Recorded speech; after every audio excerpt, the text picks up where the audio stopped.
Elizabeth Wilson sirote tranquillement son café dans sa nouvelle maison d'Oakwood Heights, alors que le soleil matinal passe à travers les fenêtres. Son ordinateur portable, posé sur l'îlot de cuisine spacieux, affichait le dernier rapport d'investissement.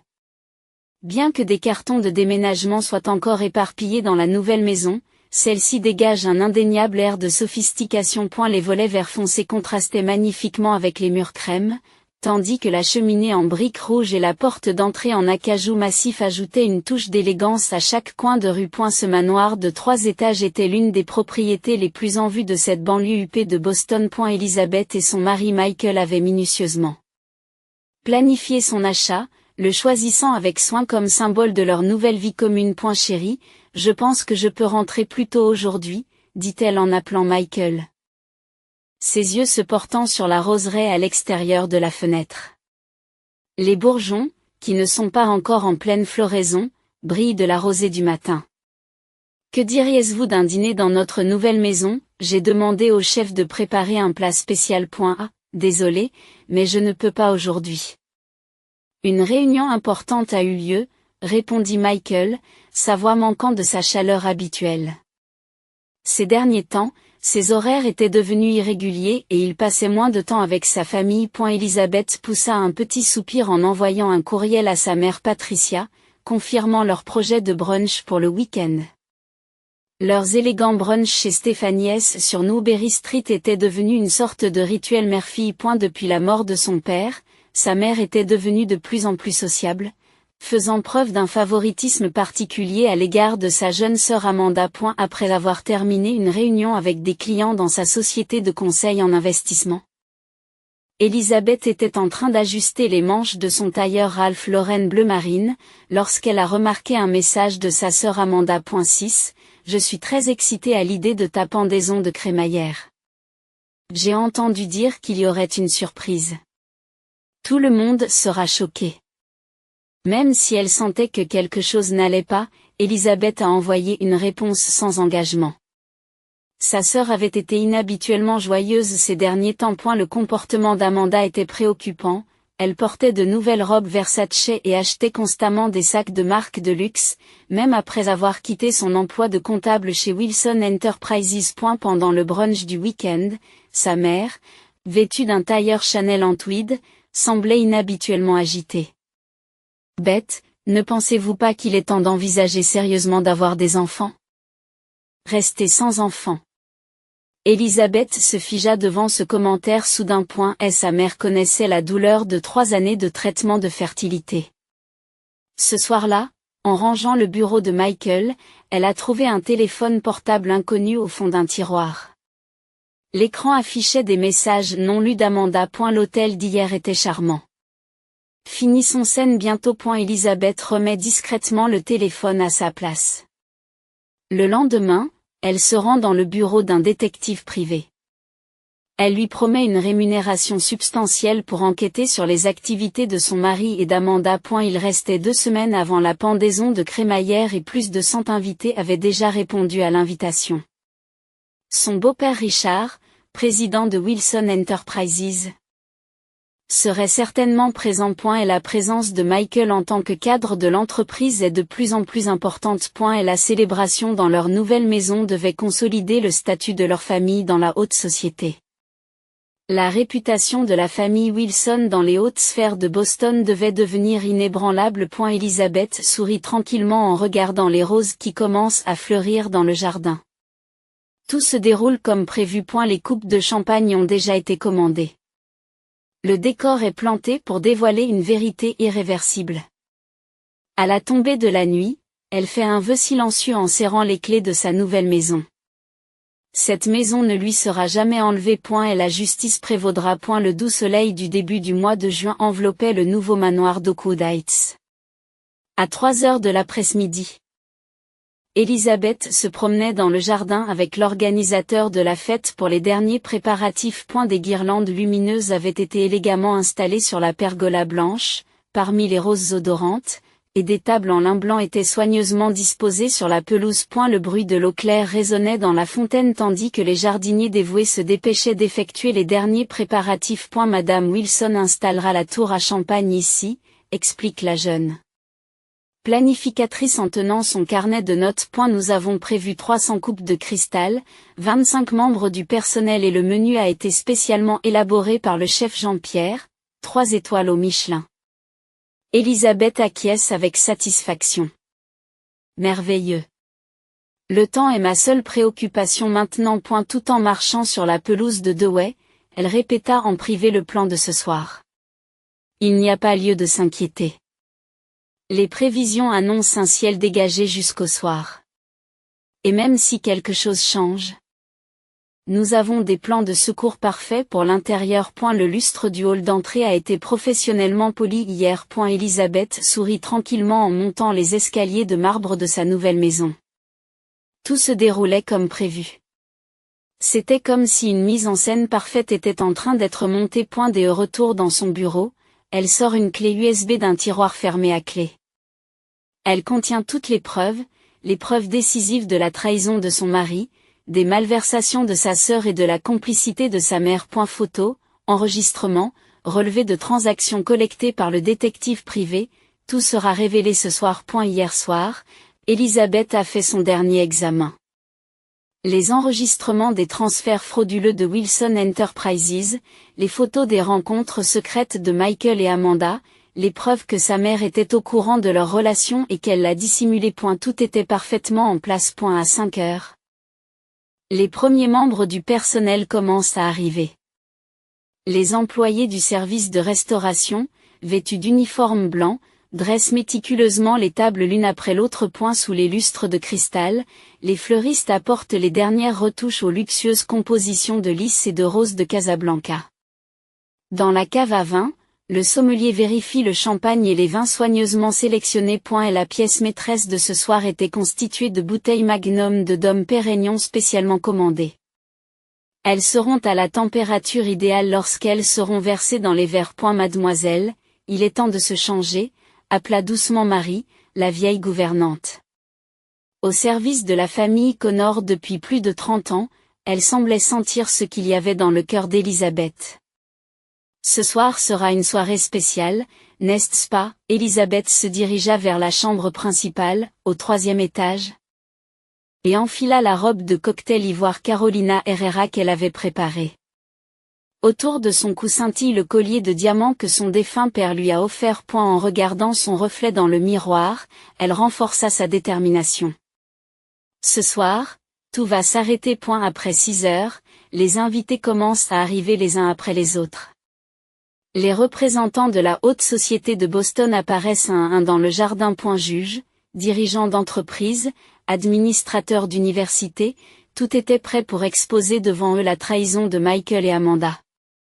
Le concert d'un quatuor classique se fondit dans l'air du début de l'été. Le quatuor à cordes de Mozart jouait avec élégance. Bête, c'est merveilleux, dit sa mère Patricia, qui est arrivée la première, en embrassant la joue de sa fille. Aujourd'hui, son parfum habituel semblait étrangement irritant. À côté de sa mère, Amanda, vêtue d'une robe Versace tapée à l'œil, semble quelque peu déstabilisée. Mesdames et messieurs, je vous remercie de vous être joints à nous aujourd'hui pour l'inauguration de notre nouvelle maison. Elisabeth a commencé son discours par un sourire parfait. Personne dans la salle n'a remarqué le tremblement de sa voix. Mais ses yeux brillent froidement. À 7 heures, Michael arrive avec son beau-père Richard. Son mari, vêtu d'un costume gris Armani, montre des traces de gêne dans son expression. Son attitude arrogante habituelle s'était estompée, remplacée par un comportement particulièrement nerveux. Le majordome annonça tranquillement qu'il était temps de porter un toast et le champagne fut versé dans toutes les coupes. Les verres de cristal reflétaient magnifiquement le crépuscule. La lune de ce soir ne s'est pas encore levée. Et la mère Patricia se leva soudain. Tout le monde. J'ai aussi une annonce importante à faire. Sa voix résonna dans le jardin tandis qu'elle levait son verre. Elisabeth se souvint qu'elle s'était préparée pendant des mois à ce moment. Puis la voix de sa mère reprit, « Votre sœur va se marier avec votre mari. » Le silence s'abattit sur le jardin. De petits soupirs s'élevèrent parmi les invités. Le parfum des roses sembla s'intensifier pendant un instant. Michael se tourna vers Elisabeth avec un sourire froid. Nous n'avons plus besoin d'une femme stérile. Cette maison est la nôtre. Sa voix n'avait plus rien d'aimable. Amanda se toucha le ventre avec une expression de supériorité et dit, tu as fait tes valises, n'est-ce pas? Les yeux de sa sœur gardent la même lumière cruelle qu'elle connaît depuis l'enfance. Elisabeth pose lentement son verre et répond d'une voix calme, oui, bien sûr. Mais d'abord... Elle tendit discrètement à son beau-père la clé USB qu'elle avait prise sur son bureau. Le mot vérité était gravé sur l'élégante clé USB noire laquée. Père, il y a quelque chose que j'aimerais que vous voyiez. À ce moment-là, elle voit l'expression sévère de son beau-père se transformer en colère. Le visage de Richard Wilson rougit de rage. L'expression d'un homme qui avait toujours fait passer la réputation de l'entreprise en premier se déforma sous l'effet de la fureur. Les yeux des personnes restées à la fête se tournent vers Elisabeth et son beau-père Richard. Dans le jardin où la nuit est tombée, seul le bruit des mains tremblantes tenant les coupes de champagne rompt le silence. Richard, assis dans un luxueux fauteuil en cuir, ouvre lentement son ordinateur portable et insère la clé USB. C'est la voix de Richard qui tremble. L'écran affiche des documents confidentiels de Wilson Enterprises. Voici la preuve que son fils, cet homme, a complètement trahi la confiance de la promotion immobilière et l'astucieux stratagème de Michael et Amanda pour détourner des fonds. Les dossiers de transaction ont été falsifiés. Et les appartements de luxe, les voitures de sport et les nombreux bijoux achetés avec ces fonds. Tout était parfaitement documenté par des photographies datées et des relevés de transactions bancaires. Père, Elisabeth a commencé à expliquer d'une voix calme. Ce sont les résultats d'une enquête de 6 mois. Le montant total des transferts frauduleux de votre entreprise s'élève à environ 5 millions de dollars. Selon Private Investigator International, ce n'est peut-être que la partie émergée de l'iceberg. Le visage de Michael est devenu pâle. Des sueurs froides apparaissent sur son front. Père. C'est un malentendu. Toutes les transactions étaient légitimes. Silence. La voix furieuse de Richard résonne dans la salle de fête. Le lustre de cristal semble trembler sous l'effet de sa fureur. Vous avez trahi ma confiance, la crédibilité de l'entreprise, tout, mon père, le fondateur, avec quelle pensée a-t-il construit cette entreprise? Alors qu'Amanda tentait de l'interrompre frénétiquement, de nouvelles images apparurent sur l'écran. Des images de 2 entrant et sortant du luxueux hôtel Four Seasons. Des scènes les montrant en train de tenir des réunions secrètes tout en sautant les réunions du conseil d'administration. Et des preuves que mère Patricia était au courant de leur relation et qu'elle les soutenait. Achats dans des boutiques de luxe, discussions secrètes dans des restaurants. Tout a été méticuleusement enregistré. C'est faux. La voix de la mère est sortie comme un cri. Mais il n'y avait plus de place pour la tromperie. Les caméras de sécurité ne mentent jamais. Des photos datées et des conversations enregistrées. Des courriels signés numériquement. Tout démontrait clairement leur culpabilité. Michael Wilson, Richard, prend la parole d'une voix solennelle qui tremble de colère. Vous êtes immédiatement démis de toutes vos fonctions au sein de Wilson Enterprises. Les actions de votre société seront confisquées conformément au contrat. Tous les nouveaux projets sous votre supervision seront suspendus. Essayez si vous le pouvez. Michael grogna. Le col de son coûteux costume Armani était décousu. J'ai des droits sur cette maison. Ce nouveau manoir est à mon nom. Elisabeth sourit gracieusement. Un soupçon de victoire transparaissait dans son expression. Vous voulez dire les documents de propriété de cette maison? Elle sortit de nouveaux documents. Un classeur en cuir avec un acte de propriété gravé à la feuille d'or brillait. En fait, cette maison est uniquement à mon nom. Avec votre signature. Un murmure parcourut la salle. Le visage de Michael se contorsionne. Impossible, ce n'est pas possible. Tu ne te souviens pas? Elisabeth poursuit froidement. Le mois dernier, vous avez signé les documents de propriété en gage de confiance. Vous avez dit que vous vouliez donner cette nouvelle maison à votre femme bien-aimée. Bien sûr, Tout s'est déroulé dans les règles de l'art. James Albright, le meilleur avocat spécialisé dans l'immobilier de Nouvelle-Angleterre, en a été le témoin. À ce moment-là, un homme s'est levé dans un coin de la salle de fête. L'homme, vêtu d'un costume de luxe Brooks Brothers, dégageait un air de rigueur. C'est exact, a déclaré l'avocat Albright. Toutes les procédures ont été menées dans le respect total de la législation de l'État du Massachusetts. Il n'y a eu aucune falsification ou coercition. Amanda a poussé un cri. Sa robe Versace a pris la lumière avec ses tremblements. Ma sœur, je sais. Son maquillage parfait s'est mis à couler avec les larmes. Pensez au bébé. Et la somme exacte détournée de l'entreprise, 5 362 847 $. Elizabeth annonce le chiffre calmement. J'exige une restitution totale et immédiate. J'ai déjà préparé des calculs pour tout l'argent détourné et les actifs achetés. Bien entendu, je suis prête à engager des poursuites pénales. J'ai également enquêté sur tout ce qui concerne l'enfant secret de Michael. La mère s'est effondrée en larmes. Même son tailleur Chanel en tweed semblait pitoyable.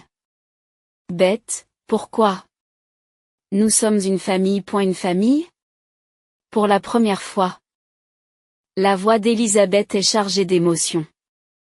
Toutes ces souffrances passées ont refait surface dans ses yeux. Quelqu'un qui a abandonné sa fille luttant contre des traitements de fertilité et qui a encouragé une liaison entre sa propre sœur et son gendre n'a pas le droit de parler de famille. J'ai vu ta vraie nature après la mort de mon père. Richard s'est levé en silence. Tous les regards se tournent à nouveau vers lui.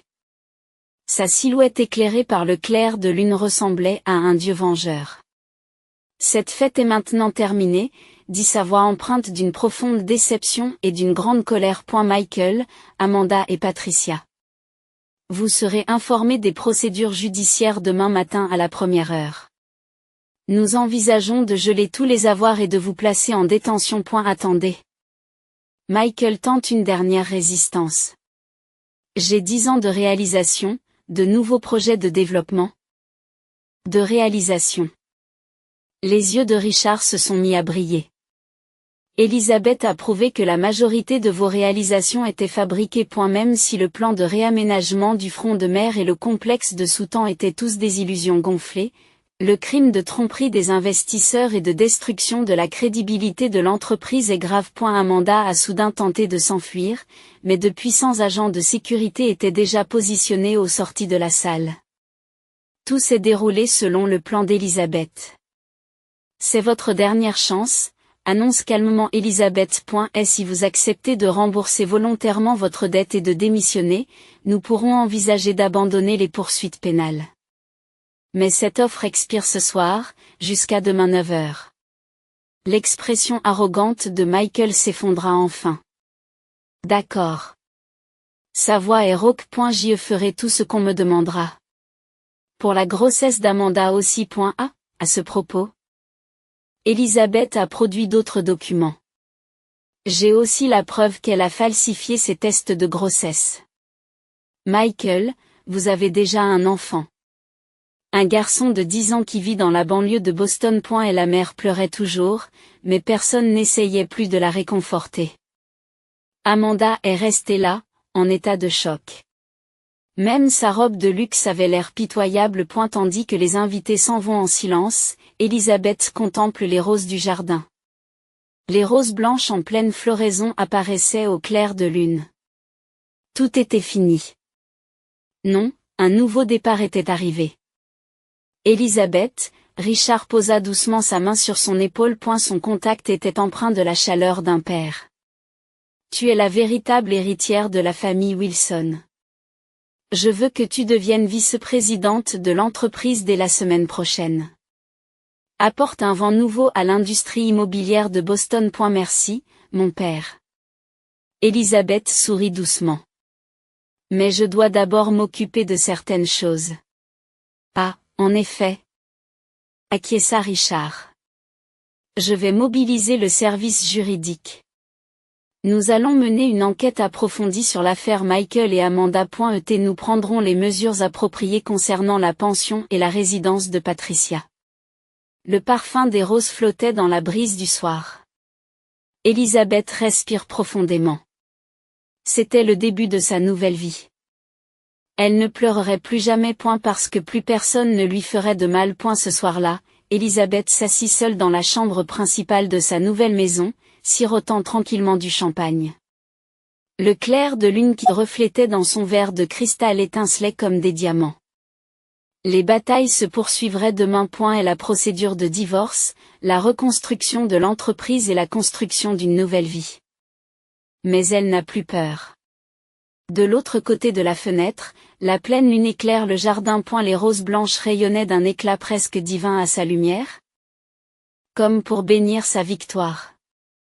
Elisabeth touche le collier de diamants offert par son père. Tout avait été prévu pour ce moment. Le lendemain matin, alors que les rayons du soleil pénètrent dans le manoir d'Oakwood Heights, le téléphone d'Elisabeth se met à sonner. L'écran affiche Michael. Elle répondit calmement. « Je veux vous parler. » La voix de Michael avait complètement perdu l'arrogance d'hier. « Veux-tu me donner une dernière chance ? » « D'accord, » répondit Elisabeth calmement. Dans le bureau, dans 30 minutes. À 8 heures, la lourde porte en acajou s'ouvrit et Michael apparut. Son costume coûteux d'hier soir avait disparu, remplacé par une tenue décontractée et usée. C'est moi qui ai fait cette erreur. Il est trop tard, Elisabeth ne s'est même pas retournée de sa position près de la fenêtre. Tous les documents sont déjà prêts. Accord de divorce, renonciation aux droits de propriété et conditions de retrait des charges. Elisabeth. La porte du bureau s'ouvre à nouveau.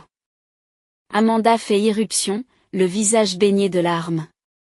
S'il te plaît, encore une chance. Quelle vulgarité, dit la voix d'Elisabeth, froide comme la glace. Pensais-tu encore qu'un tel jeu d'acteur fonctionnera? Dans le salon, la mère Patricia attend. Elle aussi était habillée simplement. Beth, s'il te plaît. Nous sommes une famille. D'une certaine façon. Une famille? Elisabeth se tourne enfin vers eux. Qui était à mes côtés lorsque je subissais des traitements de fertilité? Mère, vous m'avez abandonnée après la mort de mon père. Ma sœur a volé mon mari et détourné les fonds de la société. Quelle est la part de la famille dans tout cela? La mère est tombée à genoux, se prosternant. Pardonne-moi. J'ai eu tort. Sœur, Amanda s'est également effondrée sur le sol. Je rendrai tout. Michael ne pouvait que rester silencieux. Le verdict de son beau-père, prononcé la nuit dernière, résonnait encore dans ses oreilles. Expulsion de la société. Confiscation des actions et possibilité de poursuite pénale. C'est mon dernier acte de miséricorde, dit Elisabeth en montrant les documents sur le bureau. Si vous acceptez toutes les conditions, nous renoncerons aux poursuites pénales. Mais ne vous montrez plus jamais devant moi. Michael s'approcha timidement des documents. C'est. Oui, l'abandon de tous les biens. Bien sûr, vous continuerez à payer une pension alimentaire pour votre enfant secret. Vous quittez Boston? Oui. J'ai un ami à Chicago. Très bien, déclare froidement Elisabeth. Amanda, les avocats ont déjà préparé votre plan de remboursement. Les paiements mensuels s'élèveront à 60 de votre salaire. Cela prendra 20 ans. Le visage d'Amanda pâlit. 20 ans. Naturellement. C'est 5,36 millions de dollars.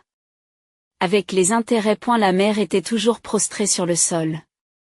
J'ai aménagé un petit appartement que papa a laissé pour toi. Maman. Pension minimale. Plus aucun luxe ne sera autorisé. Les trois signèrent silencieusement les documents l'un après l'autre. Ce sera leur dernière rencontre. Elisabeth vérifie calmement chaque page. Au revoir, annonça-t-elle sans embâge. C'est la fin. Ne vous présentez plus jamais devant moi. Après leur départ, Elisabeth ouvrit discrètement la fenêtre du bureau. La lumière du matin entrait à flot avec de l'air frais.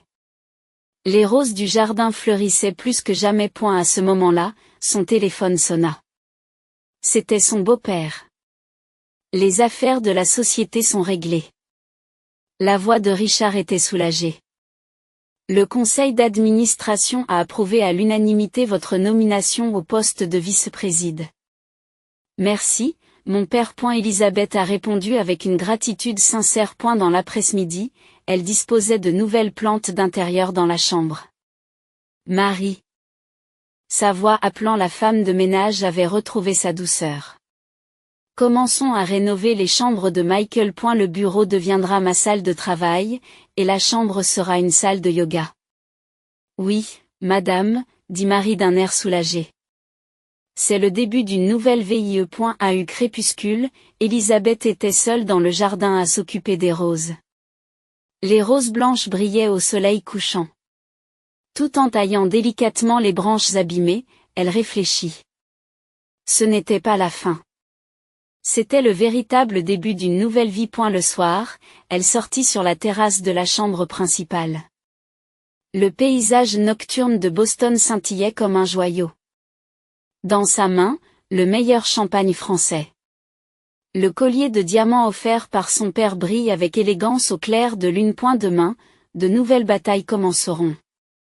En tant que vice-présidente de Wilson Enterprises, elle apporterait un vent nouveau à l'industrie immobilière de Boston.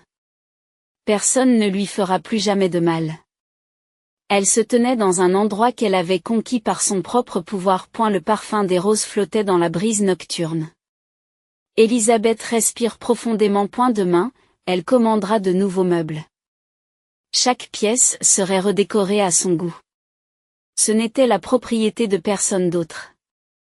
C'était son château à elle seule. Un an plus tard, au début de l'été, le manoir d'Oakwood Heights avait encore gagné en élégance. Les roses du jardin fleurissaient plus magnifiquement que jamais, et la fontaine nouvellement installée étincelait sous les rayons du soleil matinal. Elisabeth prenait son café matinal dans le bureau, comme à l'accoutumée. Le Wall Street Journal avait publié en première page un article sur elle. Wilson Enterprises show recovery through female VPS innovative methods. Les entreprises Wilson se rétablissent grâce aux méthodes innovantes de la vice-présidente. Depuis sa nomination, elle a promu un développement immobilier durable et respectueux de l'environnement, apportant de nouvelles victoires à l'industrie. Mademoiselle, Marie frappe discrètement à la porte. Un journal de Chicago. En ouvrant l'article, elle voit la silhouette de Michael. Son costume de luxe a disparu au profit d'une expression fatiguée, alors qu'il travaille dans une petite société immobilière. Le titre, l'ancien cadre de Wilson Enterprises a du mal à prendre un nouveau départ, racontait toute l'histoire. Des rumeurs concernant Amanda parviennent parfois à ses oreilles. Elle travaillait comme réceptionniste dans un petit salon de beauté à New York tout en se débattant avec les remboursements mensuels. Sa sœur, autrefois drapée dans des marques de luxe, ne reviendrait jamais. Sa mère avait commencé à vivre seule dans un petit appartement de banlieue. Ils ont dit qu'elle menait une vie modeste, participant à des activités de bénévolat à l'église. L'ancien papillon social n'était plus qu'un souvenir. Elisabeth, son beau-père Richard, l'a arrêté au bureau. Commençons à vous préparer à devenir le prochain président.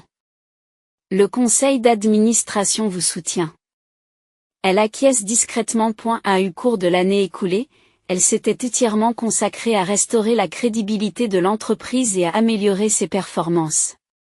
Ses efforts portaient régulièrement leurs fruits. Poursuit Richard, un peu gêné, il y a quelqu'un que j'aimerais vous présenter à la soirée de charité de la semaine prochaine. Il s'agit de l'ancien camarade de classe de mon fils, aujourd'hui professeur associé à la Harvard Business School. Elisabeth a souri faiblement. Père, ce n'est pas encore l'heure. Je comprends, dit Richard avec gentillesse. Mais la vie peut apporter des rencontres inattendues. Je veux que tu trouves un nouveau bonheur. À eu crépuscule, Elisabeth prenait de grandes respirations dans sa nouvelle salle de yoga. De la fenêtre, elle pouvait voir le paysage urbain de Boston. Sa vie a radicalement changé depuis cette nuit-là. Il y a un an. Les week-ends, elle organisait des programmes de mentorat pour les jeunes entrepreneurs.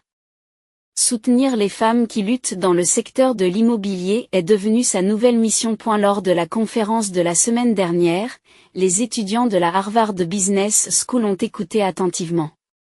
Mademoiselle, Marie a apporté le dîner. Le chef a préparé un plat spécial pour ce soir. Des roses blanches ornaient l'élégante table à manger dressée sur la terrasse. Le vin est un Bordeaux 1982, le préféré de son père. Le liquide d'un rouge profond dans le verre étincelait joliment au coucher du soleil. Après le dîner, Elisabeth se promène dans le jardin. Le parfum des roses flottait dans la brise du soir. Dans sa robe blanche, elle ressemblait à une fée des jardins. Son téléphone sonna. L'écran afficha James Harvard. C'était le professeur associé que son beau-père voulait lui présenter. Il parlait de la fête de la semaine prochaine. Sa douce voix masculine fit légèrement palpiter son cœur. Au clair de lune, Elisabeth sourit doucement. La vie prend des directions inattendues. Le passé douloureux l'avait rendue plus forte. Et maintenant, une nouvelle porte était sur le point de s'ouvrir. De retour dans son bureau, elle ouvrit la proposition d'un nouveau projet. Initiative communautaire durable, tel serait son prochain défi. Créer une nouvelle valeur pour la société grâce à un développement résidentiel respectueux de l'environnement. À l'extérieur des grandes fenêtres, la pleine lune éclairait doucement le jardin. Les roses blanches rayonnaient divinement dans sa lumière. Elisabeth touche le collier de diamants offert par son père. Je suis heureuse, murmure-t-elle à voix basse. J'ai enfin trouvé le vrai bonheur, au sens propre du terme. Demain, de nouvelles batailles l'attendent. Mais elle n'a plus peur. Dans ce manoir, dans ce jardin de roses, elle suivrait son propre chemin dans la vie. Car c'était un bonheur qu'on ne pourrait jamais lui enlever.